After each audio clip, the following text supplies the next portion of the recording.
ದಲಿತ ಸಾಹಿತ್ಯ ಮತ್ತು ಸಾಮಾಜಿಕ ಪರಿವರ್ತನೆ.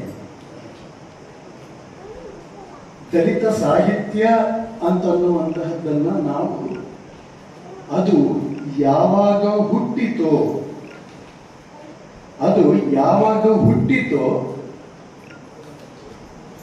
ಆ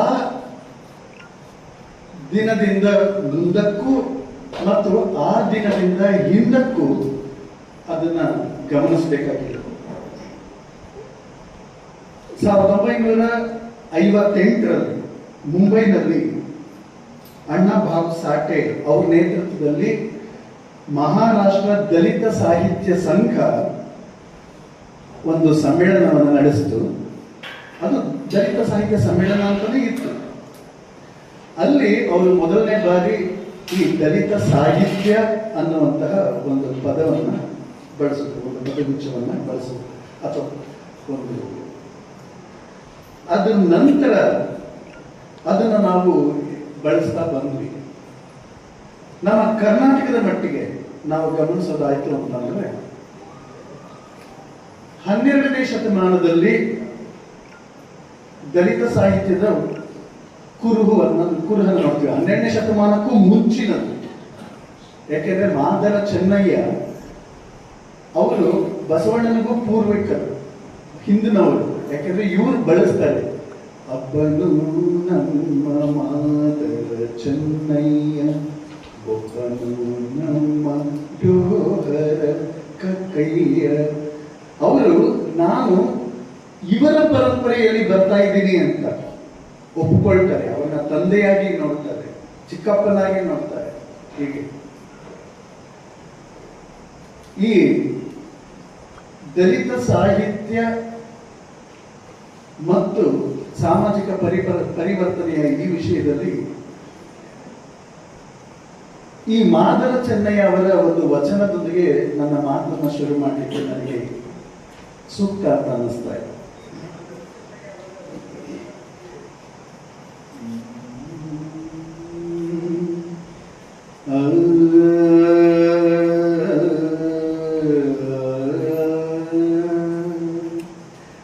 ನಡೆ ನುಡಿ ಸಿದ್ಧಾಂತವಾದಲ್ಲಿ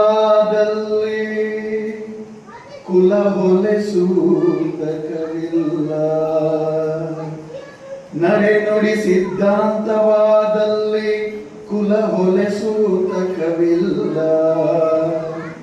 ನುಡಿಲೇಸು ನಡೆಯದಮವಾದಲ್ಲಿ ಅದು ಬಿಡುಗಡೆ ಇಲ್ಲದ ಹೊಲೆ. ಕಳವು ಪಾರ ದ್ವಾರಂಗಳಲ್ಲಿ ಹೊಲಬನ್ನರಿಯದೆ ಕೆಟ್ಟು ನಡೆಯುತ್ತ ಮತ್ತೆ ಕುಲಜರೆಂಬ ಒಡಲುರಿವರುಂಟೆ.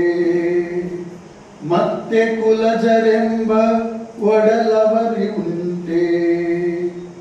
ಆಚಾರವೇ ಕುಲ, ಅನಾಚಾರವೇ ಹೊಲೆ.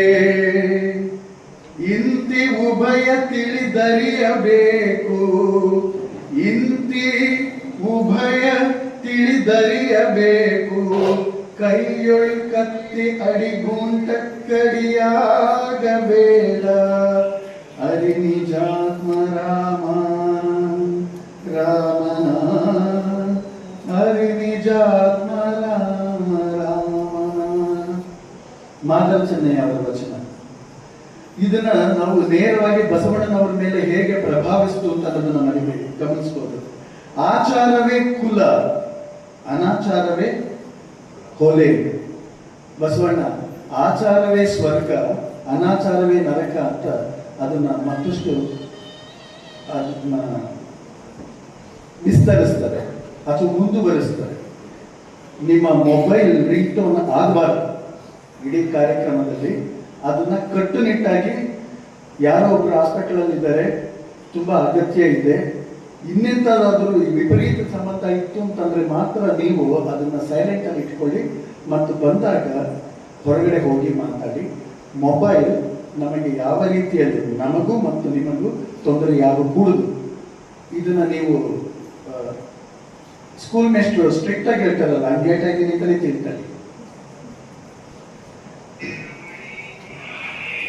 ಶಿವ ಶಿವ ಬೇಡ ಚಿನ್ನ, ದಯವಿಟ್ಟು ನೋಡಬೇಡ, ಇದು ಪ್ರತಿಭಟನೆ. ಓ ಅದೇ ನೀವು ಸ್ಟ್ರಿಕ್ಟ್ ಮಾಡ್ತೀರ ನಮ್ಮನ್ನ. ಇಲ್ಲಿ ದಲಿತ ಸಾಹಿತ್ಯ ಅಂತ ಅನ್ನುವುದು ಮಹಾರಾಷ್ಟ್ರದ ದಲಿತ ಸಾಹಿತ್ಯ ಸಮ್ಮೇಳನದಲ್ಲಿ ಹುಟ್ಟಿತು ಅಂತ ಅನ್ನೋದು ಆ ಪರಿಭಾಷೆ ಆದರೂ ಕೂಡ ನಾವು ಯಾವುದನ್ನ ಮಹಾಕಾವ್ಯಗಳು ಅಂತ ನಮ್ಮ ದೇಶದಲ್ಲಿ ಕರಿತೇವೆಯೋ, ಕಾವ್ಯಗಳು ಅಂತ ಮೌಖಿಕ ಪರಂಪರೆಯಲ್ಲಿ ಕಟ್ಕೊಳ್ತಾ ಹೋಗ್ತೇವೆಯೋ, ಅದನ್ನು ಆರಾಧಿಸ್ತೇವೆಯೋ, ಅದನ್ನು ನಮ್ಮ ನಾಡಿನ ಸಂಸ್ಕೃತಿಯ, ಜನಪದದ ಸಂಸ್ಕೃತಿಯ ಅಸ್ಮಿತೆಯಾಗಿ ಗುರುತನ್ನಾಗಿ ಇಟ್ಟುಕೊಳ್ತೇವೆಯೋ, ಅದೆಲ್ಲವೂ ಕೂಡ ದಲಿತ ಸಾಹಿತ್ಯವೇ ಆಗಿದೆ. ಅದನ್ನು ನಾವು ದಲಿತ ಸಾಹಿತ್ಯ ಎಂದು ಗುರುತಿಸದೇ ಇರೋದಕ್ಕೆ ಕಾರಣಗಳು ಬೇಕಾದಷ್ಟು ಇರ್ತವೆ. ರಾಮಾಯಣ ಮಹಾಭಾರತದಿಂದ ಹಿಡಿದು ಇಲ್ಲಿಯವರೆಗೂ ಬೇಕಾದಷ್ಟು ದಲಿತ ಸಾಹಿತ್ಯವನ್ನು ನೋಡ್ತೇವೆ. ದಲಿತರು ರಚಿಸಿರುವ ಕಾರಣದಿಂದ ಅಂತ ಅನ್ನುವ ಗುರುತಿನಲ್ಲಿ ನೋಡೋದಾಗಿತ್ತು ಅಂತಂದ್ರೆ, ರಾಮಾಯಣ ಮಹಾಭಾರತ ಬೇರೆ ಬೇರೆ ಮೌಖಿಕ ಪರಂಪರೆಯ ಕಾವ್ಯಗಳಿಂದ ಹಿಡಿದು ಇವತ್ತಿನ ಸಂವಿಧಾನದವರೆಗೂ ಕೂಡ ನಾವು ನೋಡ್ತಾ ಇರೋದು ದಲಿತ ಸಾಹಿತ್ಯವನ್ನು. ಇದನ್ನ ನಾವು ಬಹಳ ಗಂಭೀರವಾಗಿ ಗಮನಿಸ್ಕೊಳ್ಬೇಕು. ನಮ್ಮ ಗುರುತನ್ನ ಹಿಗ್ಗಿಸಿಕೊಳ್ಬೇಕಾಗಿರುವಂತಹ ಅನಿವಾರ್ಯ.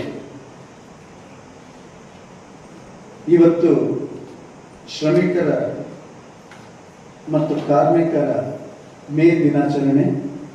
ಎಲ್ಲರಿಗೂ ಕೂಡ ಮೇ ದಿನಾಚರಣೆಯ ಶುಭಾಶಯಗಳು. ನಮ್ಮಲ್ಲಿ ಈ ಶ್ರಮಿಕರ ಮತ್ತು ಕಾರ್ಮಿಕರ ಇವರನ್ನ ಗುರುತಿಸುವ ಮತ್ತು ಅವರ ಬೆವರನ್ನ, ಅವರ ಶ್ರಮವನ್ನ ಮತ್ತು ಅವರ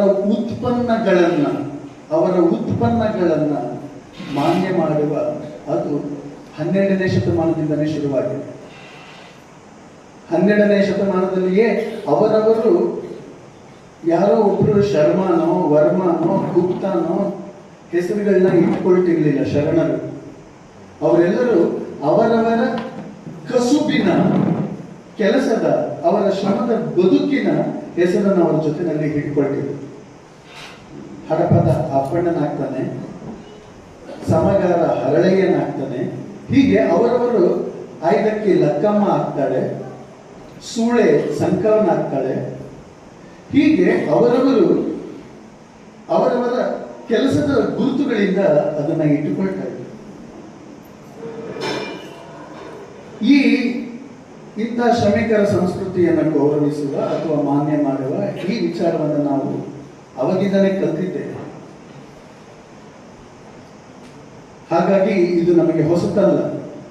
ಆದರೆ ಅದನ್ನ ನಾವು ವಿಶಾಲಾರ್ಥದಲ್ಲಿ ಕಾಲದಿಂದ ಕಾಲಕ್ಕೆ ಬದಲಾಗುವ ಬಗೆಗಳನ್ನು ನಾವು ಗಮನಿಸಬೇಕು. ದಲಿತ ಸಾಹಿತ್ಯವಾಗಲಿ ಮತ್ತು ಸಾಮಾಜಿಕ ಪರಿವರ್ತನೆಯಾಗಲಿ, ಅದರ ಪರಿವರ್ತನೆ ಅಂತಂದ್ರೆಯೇ ಇದು ಬದಲಾಗುವುದು. ಕಾಲದಿಂದ ಕಾಲಕ್ಕೆ ದಲಿತ ಸಾಹಿತ್ಯವೂ ಕೂಡ ಎಲ್ಲವೂ ಬೇರೆ ಬೇರೆಯ ರೂಪಾಂತರಗಳನ್ನು ಹೊಂದುತ್ತಾ ಬರ್ತಾ ಇದೆ. ಹೇಗೆ ಇದು ನೋಡಿ ಎಂಥ ವಿಪರ್ಯಾಸ ಅಂತಂದ್ರೆ, ಹೇಗೆ ನಮ್ಮ ಸಮಸ್ಯೆಗಳು, ಸಮಾಜದಲ್ಲಿರುವಂತಹ ಸಮಸ್ಯೆಗಳು, ಜಾತಿಯ ಮೇಲರಿಮೆಗಳು, ಅಹಂಕಾರಗಳು, ಲಿಂಗ ತಾರತಮ್ಯಗಳು, ಈ ಎಲ್ಲವೂ ಕಾಲದಿಂದ ಕಾಲಕ್ಕೆ ರೂಪಾಂತರ ಹೊಂದುತ್ತಾ ಬರ್ತಾ ಇದೆ. ಅವುಗಳ ವಿರುದ್ಧವಾಗಿ ಮೊದಲಿನಿಂದಲೂ ಹೋರಾಟಗಳು ನಡೀತಾ ಇದೆ. ಅವುಗಳ ವಿರುದ್ಧವಾಗಿ ಮೊದಲಿನಿಂದಲೂ ಹೋರಾಟ ನಡೀತಾನೆ ಇದೆ. ಆದರೆ ಸಮಸ್ಯೆಗಳು ಮಾತ್ರ ಉಳಿದೇ ಇವೆ.